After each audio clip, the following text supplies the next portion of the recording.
one of the great things about this cold weather is that can bring English sparkling out into the wilderness straight out the fridge, and I don't need to faff around bringing chilling apparatus, ice buckets, or those stupid sleeve things that you see people using. I've used that a couple of times myself to keep wine cool. The ambient temperature outside is something like 4 degrees. It feels warmer than that, but the weather forecast said it was something like 4 degrees, and that will hopefully be fine, that sort of temperature, without having to go in the fridge. Shall we open it up? This it's a pretty interesting bottle, actually. This is from a producer called Fox and Fox. I forget where they are. Are they somewhere in southern England? I'll put it in a caption down below. And this is I believe 100% Meunier.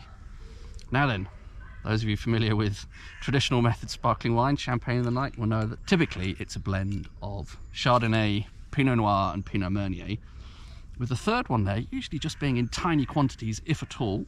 So a typical blend might be, I don't know, say it varies from bottle to bottle. It could be something like 70% Chardonnay, perhaps 25% Pinot Noir, and usually just a tiny fraction of something like 5% of Pinot Meunier. As the name suggests, I think this is debated, but I believe it is a relative of Pinot Noir. The the ancestry of it has some common grapes with Pinot Noir, and I think the name comes from the fact that it has this sort of almost flowery dusting, and I believe Meunier is the French word for miller.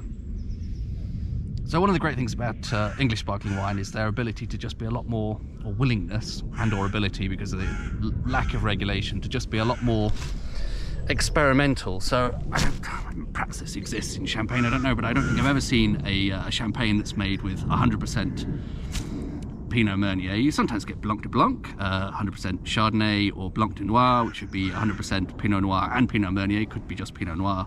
I don't think I've ever seen a champagne that's 100% Pinot Meunier. So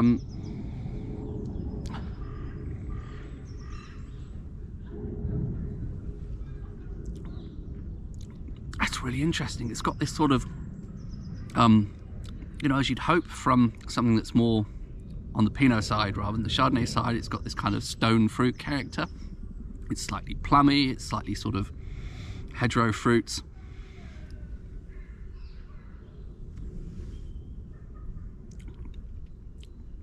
And then there's something a bit like orange zest in there. It's got a good acidity, but it's not searingly acidic as some ESWs are.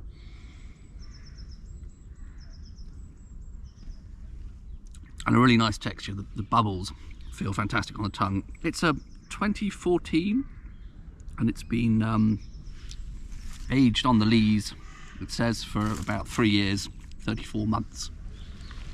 So there's quite a lot of depth and complexity to that, and that is pretty nice. Why this hasn't been done more before, I don't know.